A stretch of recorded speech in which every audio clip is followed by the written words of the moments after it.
अस्सलाम वालेकुम और सुबह बख़ैर। आज का मौसम बारिश वाला हो रहा था और हमें जल्दी जल्दी से जाके सबसे पहले एडमिट कार्ड लेना था जो कि मेरे एग्ज़ाम्स के लिए आया हुआ था।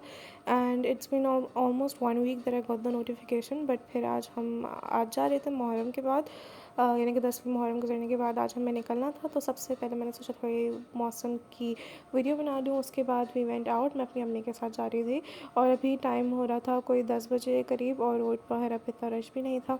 आई गेस पता नहीं, शायद सुबह का वक्त है इस वजह से। तो उसके बाद मैं जल्दी से गई, मैंने एडमिन ब्लॉक से अपना एडमिट कार्ड लिया। उसके बाद मेरी अम्मी कह रही थी कि थोड़ा जल्दी कर लो क्योंकि अगर बारिश स्टार्ट हो जाएगी तो थोड़ा मसला हो जाएगा।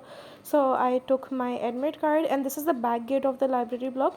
यूनिवर्सिटी का वो वाला जो, यानी कि लाइब्रेरी ब्लॉक का जो वाला गेट है बहुत अच्छा है। तो ये मैं फिर कैफेटेरिया से गुजर रही थी एंड देन मुझे एडमिट कार्ड लेके बहुत सुकून मिल रहा था। घर पहुंचने के बाद हल्की हल्की बारिश स्टार्ट हो गई थी, लेकिन बूंदाबांदी हो रही थी। तो मेरी अम्मी ने फिर बनाई खुरमी। खुरमी इज़ बेसिकली एन आइटम जो कि नाश्ते वगैरह में खाया जाता है। तो ये थोड़ी सी नमकीन और थोड़ी सी मीठी होती है और बहुत अच्छी होती है, ख़ास तौर पे शाम के वक्त चाय के साथ बहुत अच्छी लगती है। तो ये फ्राई हो रही थी और उसके बाद ये कुछ इस तरीके की लग रही थी। इसको भी हमने कूल डाउन होने के लिए रखा था, क्योंकि जितनी कूल डाउन होगी उतनी जो है ख़स्ता बनती है और ये थोड़ी ख़स्ता और क्रिस्पी ही अच्छी लगती है। ये मेरी अम्मी पहले बहुत बनाती थी, but now she had made it after a very long time, यानी कि मेरे ख़्याल से आई गेस 6-7 साल बाद अम्मी ने दोबारा खुरमी बनाई थी। तो आई वॉज़ रियली एक्साइटेड। और खुरमी के साथ साथ मेरी फ़ेवरेट अम्मी मीठी टिकिया भी बना रही थी। अब मीठी टिकिया is one thing that I love since my childhood. और मीठी टिकिया इस तरीके की लग रही थी and I kid you not, ये शाम तक ख़त्म हो चुकी थी। और उसके बाद शाम में we got a little stuff from united king, समोसे और पिज़्ज़ा अलॉन्ग विद लस्सी।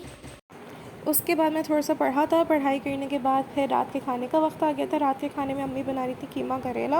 अब कीमा करेला यूजुअली हमारे यहाँ घर में वैसे ही बनता है जैसे हर किसी के घर में बनता है, लेकिन इस बार अम्मी ने सोचा कि वो थोड़े डिफरेंट तरीके से ट्राई करेंगी। तो वो इस तरीके से कि करेले का छिलका उतारने के बाद और उसको डीसीड करने के बाद अम्मी ने उसके अंदर कीमा भर के, पहले करेले को फ्राई कर लिया था, उसकी क्लिप भी अभी आगे होगी, और उसके अंदर फिर वो कीमा भर के and then she would make it like that. इसको भरे हुए करेले भी कहा जाता है। अब मेरी अम्मी मुझे कन्विंस करी थी कि बिल्कुल उसी तरीके का हो जिस तरह नॉर्मल कीमा करेला होता है, बट इसमें तुम्हें ज़्यादा करेला मिलेगा and it's good for the skin and everything.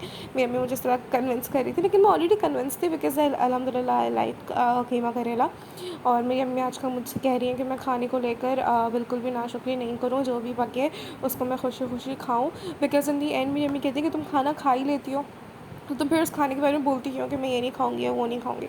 तो this is one thing that I'm trying to change in myself as well, that I'm trying to eat as much vegetables as I can। और फिर ये करेले fry हो रहे थे और fry होते हुए यानी कि इतने एस्थेटिकली प्लीजिंग तो नहीं लग रहे थे, लेकिन खाने में बहुत अच्छे थे। और साथ में हमारे घर में बन रही थी दाल, क्योंकि विद कीमा करेला अम्मी wanted to make dal as well.